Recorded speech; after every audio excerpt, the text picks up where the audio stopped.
तो हम इतने कृपण तो है नहीं हिंदुत्व की जो देशनाएं हैं, हिंदुत्व की जो धारणाएं हैं, वो तो बड़ी व्यापक है, बड़ी विस्तीर्ण है, बहुत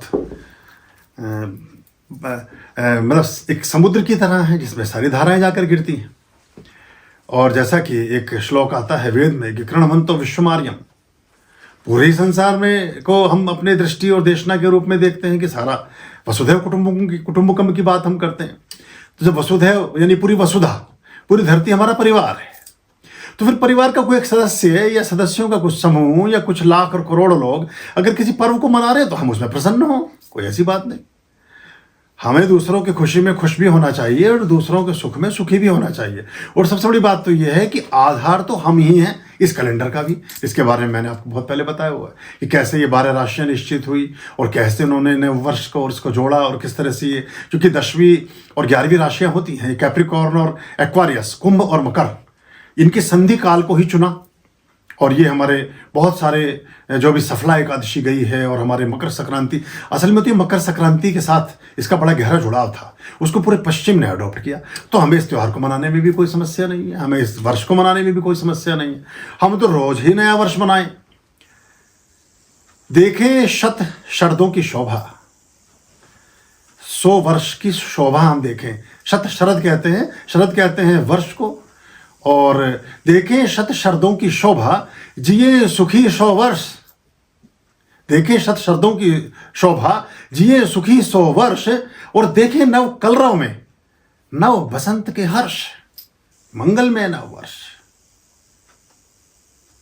तो हम तो 100 और 120 साल से कम के तो हमारे आकलन नहीं था कभी भी।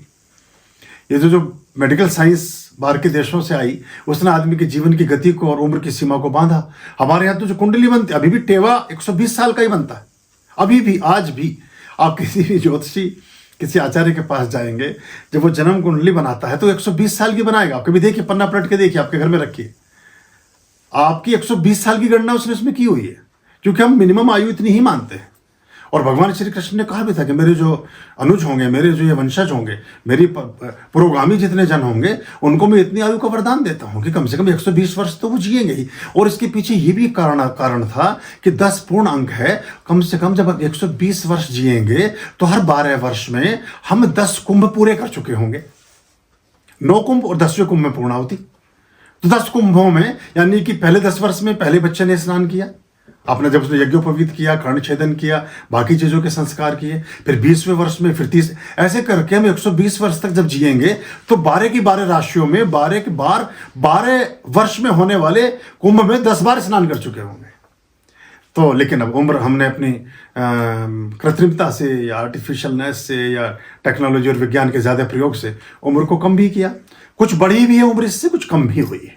आर्यं शरणं शुभमस्तु, संभवकरणं हरमस्तु, देवं वर्णं कर्मस्तु, पापं चरणं परमस्तु, पापं धर्मं मर्मस्तु, तारं कर्मं धर्मस्तु, हृदयं बीजं धर्मस्तु, शोकं दुःखं हरमस्तु, शोकं दुःखं हरमस्तु। आर्यं शरणं शुभमस्तु, संभवकरणं हरमस्तु, देवं वर्णं कर्मस्तु, पापं चरणं परमस्तु, पापं धर्मं मर्मस्तु, तारं कर्मं धर्मस्तु, हृदयं बीजं धर्मस्तु, शोकं दुःखं हरमस्तु, शोकं दुःखं हरमस्तु, पापं धर्मं मर्मस्तु, तारं कर्मं धर्मस्तु, हृदयं बीजं धर्मस्तु, शोकं दुःखं हरमस्तु, शोकं दुःखं हरमस्तु, शोकं दुःखं हरमस्तु, शोकं